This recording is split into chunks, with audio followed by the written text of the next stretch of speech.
श्री स्वामी समर्थ. नमस्कार मैत्रिणींना, स्वागत आहे माझे यूट्यूब चॅनलवरती. तुमच्या सर्वांचा आजचा दिवस तुमचा सुखाचा आणि आनंदाचा जाओ हीच स्वामीचरणी प्रार्थना करते आणि व्हिडिओला सुरुवात करते. तर उद्या 18 जून म्हणजेच गुरुवार आलेला आहे. तर या गुरुवार दिवशी आपल्याला गुरुपुषा अमृत योग हा येत आहे.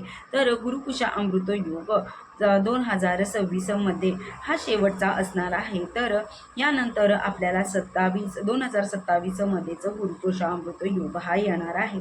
त्यामुळे आपल्याला ही शेवटची संधी जी आहे ती आपल्याला अजिबात सोडायची नाही. आता गुरुपुषा अमृत योग म्हणजे नक्की काय असते, या दिवशी काय महत्व आहे, एवढे जेव्हा पुष्य नक्षत्र हे गुरुवारी येते तेव्हा गुरुपुषा अमृत योग निर्माण होतो. आणि या दिवशी साधा सुद्धा नसून अतिशय पवित्र आणि शक्तिशाली असा मानला जातो. तर हिंदू ज्योतिषशास्त्रानुसार पुष्य नक्षत्र हे 27 नक्षत्राचा राजा मानले जाते. तर या नक्षत्राचा अर्थ असा आहे की पोषण करणारा किंवा समृद्धी देणारा आहे. तर या शासक ग्रह शनी असून त्यांचे अधिपती देवगुरु बृहस्पती यांचे आहे. म्हणूनच पुष्य नक्षत्र हे अत्यंत शुभ आणि पवित्र मानले जाते. तर या नक्षत्रात पंचांगणात न पाहताही कोणतेही शुभ कार्य, पूजा, खरेदी वगैरे केले जाते. तर एवढेच नाही, तर या नक्षत्रावर देवी लक्ष्मीचं निवासस्थान मानले जाते. तर त्यामुळे पुष्य नक्षत्राच्या काळात लक्ष्मीनारायणाची पूजा करणे अत्यंत फलदायी मानली जाते. तर केलेले पूजा, जी काही आपण जप पूजा अनुष्ठान आहे, सुख समृद्धी ऐश्वर्य प्राप्त होते. तर या पुष्य नक्षत्रावर ज्ञान बुद्धी आणि आध्यात्मिक प्रगती असणारे देवगुरु बृहस्पती आणि स्थिरता कर्म याचे प्रतीक असणारे शनी या दोन्हीचा प्रभाव असतो. त्यामुळे या काळात सुरू केलेले कार्य जे दीर्घकाळ टिकते आणि आपल्याला लाभदायक ठरते. आणि म्हणूनच गुरुपुषा अमृत योग हा महाशुभ योग मानला जातो. तर या दिवशी सोने चांदीची खरेदी करणे अत्यंत शुभ मानले जाते. ज्यांना सोने खरेदी करायचे आहे त्यांनी खरेदी करू शकता. ज्यांना शक्य नाही अशा लोकांनी चांदीही खरेदी करू शकता. जे चालेल ते करू शकता. पण आता आपण आपल्याला घरात लक्ष्मी म्हणजेच आपली मुलगी आणि पती यांचे पंजन खरेदी करावे, किंवा आपण एखादे चांदीची चेन, पॅन्डंट, किंवा आपण चांदीची आपल्याला कुठलीही वस्तू किंवा सिक्का आपण लक्ष्मी मातेचा हे घेऊ शकतो. तर हे जे आपण खरेदी केल्याने आपल्या घरामध्ये भरभराट होते. आणि आपल्याकडे म्हणतात असं आहे की गुरुपुषा अमृत जर त्या दिवशी आपण सोने खरेदी केले तर ते सोने वाढत राहते, म्हणूनच अक्षय होत असते. म्हणून त्या दिवशी आपण खरेदी करायचे असते. तर स्त्रियांच्या दोंडा महिन्यामध्ये सोने चांदी खरेदी करणे शक्य झाले नाही, तर त्यांना अत्यंत हा योग जो आलेला आहे, तर हा गुरुपुषा अमृत योगावर आपण ती खरेदी करू शकता. तो अतिशय उत्तम मानला जाते. तर धार्मिक दृष्टीने हा दिवस अत्यंत महत्त्वाचा आहे. यामुळे आपण खास काही प्रभावी उपाय हे सुद्धा आपल्याला घरात केले जातात. आजच्या व्हिडिओमध्ये मी तुम्हाला हाच अतिशय प्रभावी असणारा जो उपाय आहे तो मी तुम्हाला सांगणार आहे. तर उद्या म्हणजेच 18 जून 2026 ह्या महिन्यातील म्हणजे या वर्षाचा हा शेवटचा गुरुपुषा अमृत योग आहे. तर ही संधी आपण सोडायची नाही. तर प्रत्येकाने आपल्या घरात कायमची अशी एक वस्तू देवघरात एक वस्तू ठेवायची आहे. ती जर ठेवल्यास आपल्या घरामध्ये अखंड लक्ष्मी नांदते. 7 पिढ्यांचे दारिद्र्य संपते. नष्ट होऊन 24 तासात घरात पैसा येऊ लागतो. मुलांचे कुटुंब कुटुंबाची मुले पतीची अगदी भरभराट प्रगती होईल आणि पुढील 33 वर्ष धनधान्य संपत्ती पैसा हे कधीच कमी पडणार नाही। अशी कोणती वस्तू आहे जी आपल्याला देवघरात ठेवायची आहे? तर हा उपाय कसा करायचा आहे याबद्दल मी तुम्हाला संपूर्ण माहिती देणार आहे। तर तुमचे मित्रपरिवार असतील तर त्यांना हा व्हिडिओ जो आहे तो शेअर करा आणि हा व्हिडिओ स्किप न करता नक्कीच शेवटपर्यंत पहा।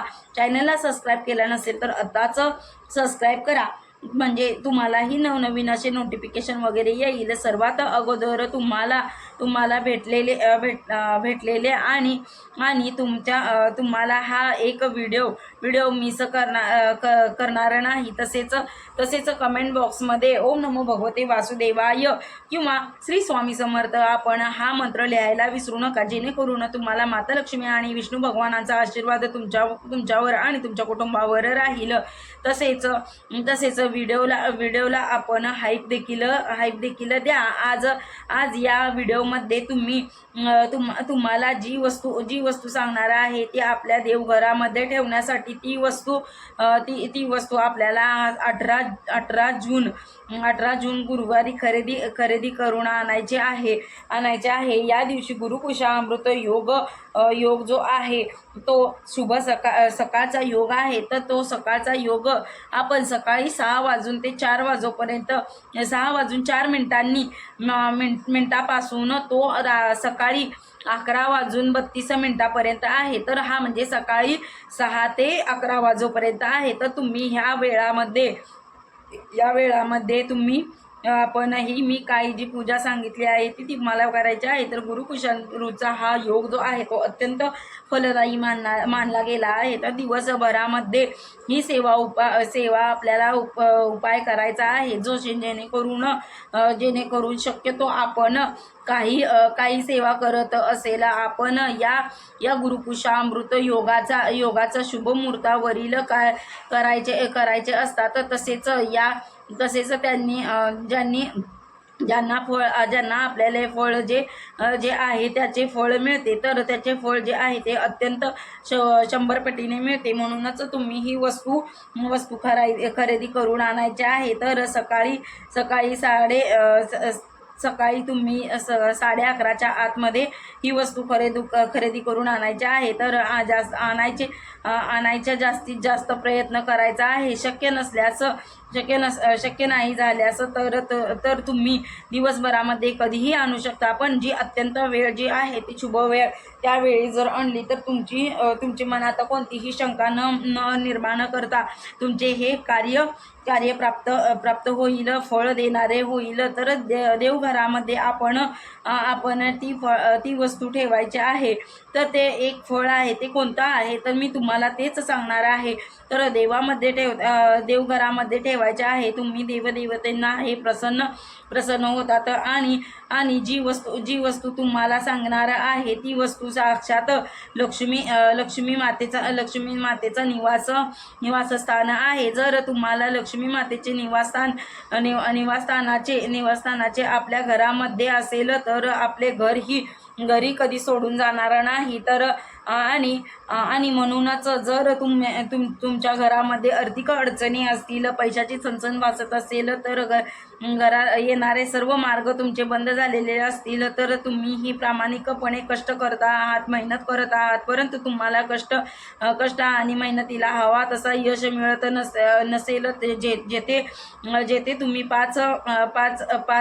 5 रुपये कमवता तेथे तुमचे 100 रुपये खर्च होतात, असे होत असेल तर ही एक वस्तू तुमच्या घरात आवर्जून ठेवायची आहे। तर सगळ्यात महत्त्वाचे म्हणजे श्रीयंत्र। आता श्रीयंत्र जे आहे